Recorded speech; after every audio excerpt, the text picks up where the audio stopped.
আবার কবে দেখা হবে আমি জানি না, তবে একটা দাবি করে যাব, আমি সাইদি আল্লাহর এক নগণ্য গোলাম।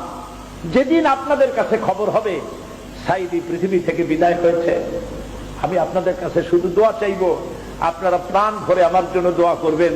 আল্লাহ রাব্বুল আলামিন কিয়ামতে আমাকে যেন ক্ষমা করে দেন, আল্লাহ পাক তার জান্নাতের ভিতরে যেন জায়গা তৈরি করে দেন। আমি শুধু আপনাদের দোয়া চাই। আর কিয়ামতে আমি চাই যারা আমাকে ভালোবাসলেন, যারা আমাকে মহব্বত করেন, তাদের সংখ্যা আমি জানি অনেক অনেক অনেক বেশি। আমি আল্লাহকে বলবো, আল্লাহ আমাকে যারা ভালোবাসে এরা আমার মায়ের পেটের ভাই না, এক জেলার মানুষ নয়, অথচ আমাকে ভালোবাসে শুধু দিনের জন্য। বাংলাদেশে কোরআনের রাজ কায়েম হবে ইনশাআল্লাহ।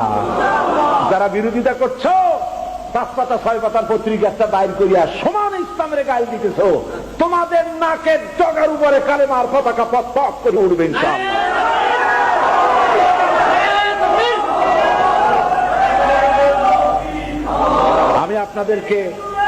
আমি আপনাদেরকে বলবো, বাংলাদেশকে ভালোবাসুন, বাংলাদেশকে ভালোবাসুন, বাংলাদেশকে ভালোবাসুন। এবং এই দেশে যতদিন থাকবেন আল্লাহ আপনাদেরকে রাখুন, ইমানের সাথে রাখুন। বলি আমিন।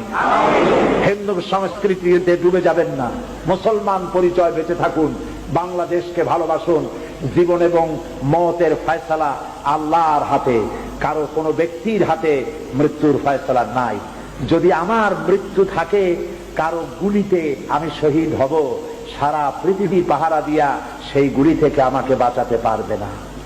আর যদি আমার জন্য কোনো গুলি আল্লাহর পক্ষ থেকে বরাদ্দ না থাকে, সারা পৃথিবী বৃষ্টির মতো আমার প্রতি আমাকে লক্ষ্য করে গুলি ছুড়লে আমার একটা পশমও হেলাতে পারবে না। এটা আমার ঈমান, এর নাম ঈমান। এই ঈমানের উপরে ভরসা করে ভালোবাসুন দেশকে, ভালোবাসুন ঈমানকে, ভালোবাসুন ইসলামকে। আর কথা বলতে শিখুন। বিরুদ্ধবাদী কারা? সামান্য কিছু লোক। আজকে বিরোধিতা করেছে কারা? আর মাহফিলে কত লোক? এই লোকগুলির বাড়ি কোথায়? নোয়াখালী। বাড়ি এই লোকের বাড়ি কোথায়? নোয়াখালী। এদের বাড়ি ঢাকায়। বাড়ি কোথায়? চিল্লাগঞ্জ। সুতরাং কিছু মদের ব্যবসায়ী আর আওয়ামী লীগের লোকেরা পত্রিকা দিয়ে আগুন জ্বালাইছে, এই ব্রিটেনে এই আগুনে তারা নিজেরা জ্বলে পুড়ে মরবে। ইমানদারেরা ঈমান নিয়ে বেঁচে থাকুন, মহব্বত নিয়ে বেঁচে থাকুন, ভালোবাসা নিয়ে বেঁচে থাকুন, এই দেশে শান্তিপূর্ণ ভাবে বেঁচে থাকুন।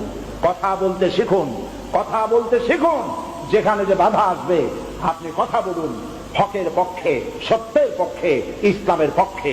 আল্লাহ আপনাদের সাহায্য করবেন, বলেন আমিন।